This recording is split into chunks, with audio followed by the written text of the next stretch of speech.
Hey, welcome back to the Disney Plus Everyday Challenge, and today we have High School Musical 3, The Reckoning.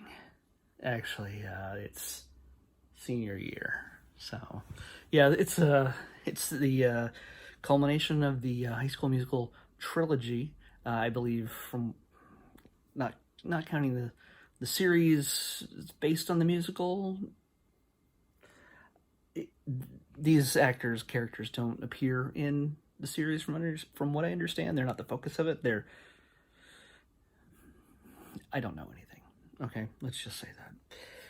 In this case, High School Musical 3, though, it looks like it's the final episode in which our actors, Zac Efron and Vanessa Hudgens, actually portray these characters, along with all the others that are in it. This is their big blowout. This is a 2-hour spectacle of song and dance.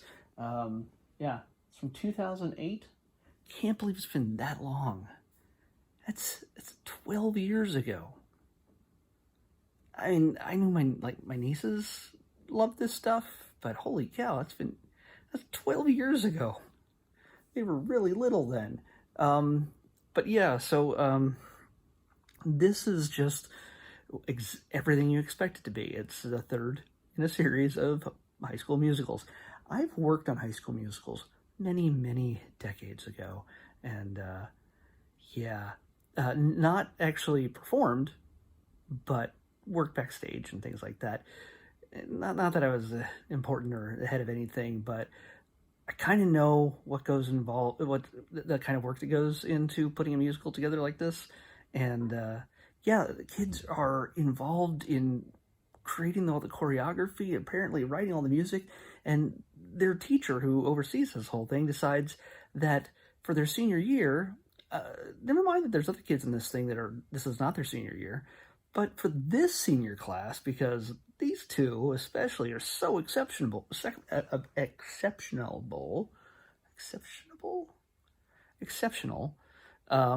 that they apparently need to make a musical about themselves. No, they're not doing Pippin. No, they're not doing Sound of Music. They're not doing all the Camelot.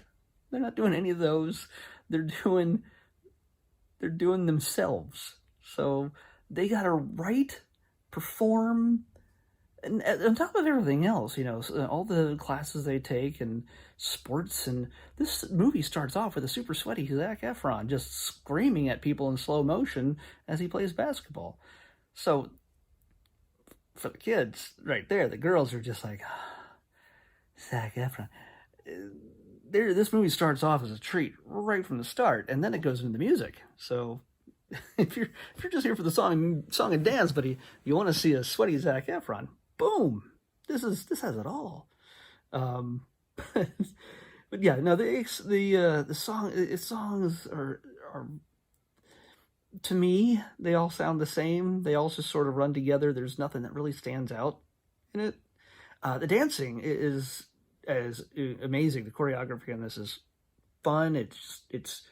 It's complex from my taste. I don't know one way or the other, but it seems really well done. So, but in the story, in the school itself, one of the kids is like a choreographer, like who runs the whole thing, and they have their understudies as well, and that figures into the storyline when these two don't know much about life anymore. They're not sure what school they want to go to, and if checking out the school is more important than being in the musical itself, than doing prom and then graduation. And they love each other so much, but in such a wholesome way that even when they're like singing love songs to each other and feeding each other chocolate-covered strawberries, like, there is no sexual tension at all between these two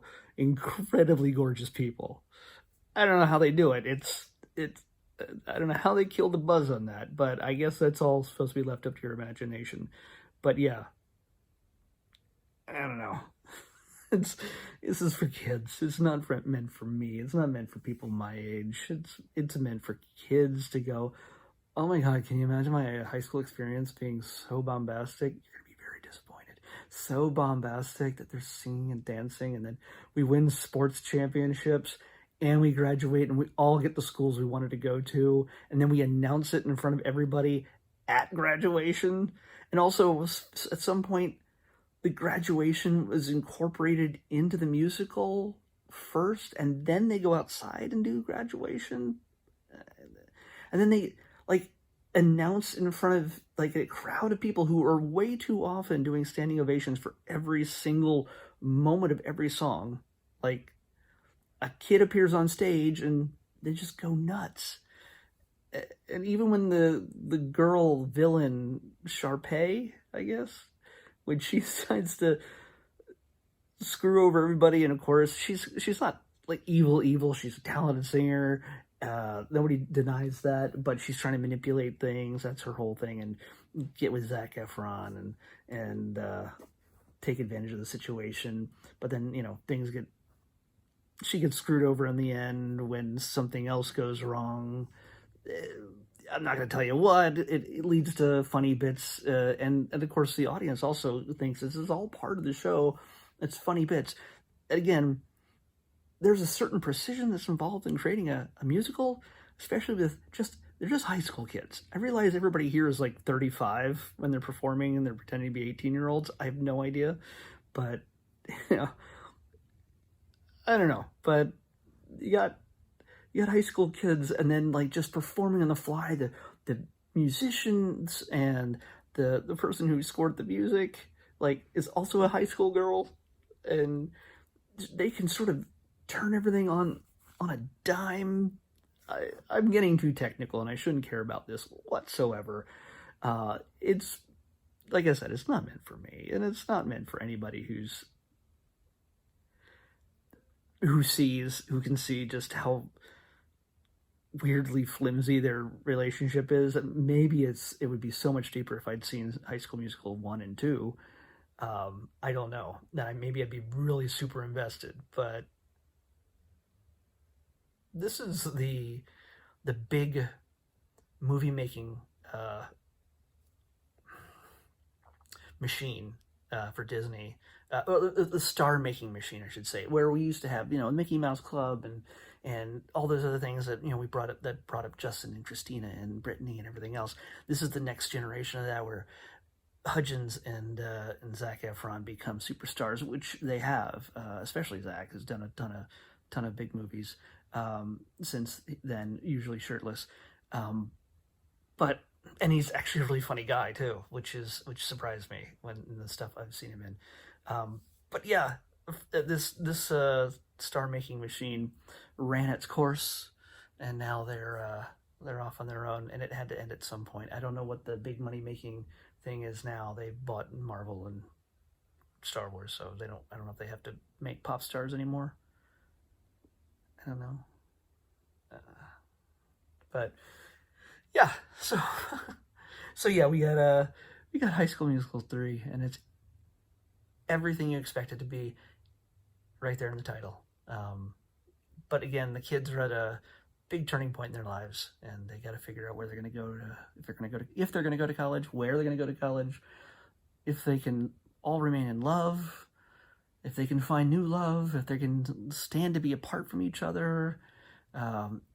Everybody gets a little piece of focus. Characters I imagine have existed through this entire series, and yeah, there you go. I can't really say too much else about it. What you'd expect from it is what you're gonna get. So, whoo-hoo. If you love this kind of thing and you haven't watched this yet, you might as well. Come on. Why would you stop at High School Musical 2? Gotta go to 3. Anyway, if you don't care about this kind of thing, yeah, you're not missing anything. It's just the way it is. So, but okay, songs, great dancing. It was raining basketballs at one point. That's all I know. And then Zac Efron climbed the walls and the whole building rotated or something. There were some special effects on this, so that made for something, and some practical and some digital, but it made for something right there. if you're looking for, special effects. I don't know. Here we go. Let's pick tomorrow's. 710. What do we got? 710.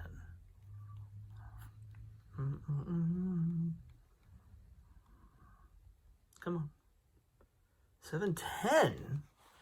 Ooh, this is interesting. I'm not sure how old this is, but it could be a classic.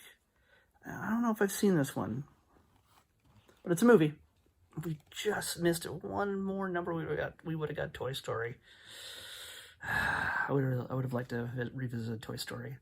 But we're going to get Tom and Huck as the next Disney Plus Everyday Challenge movie.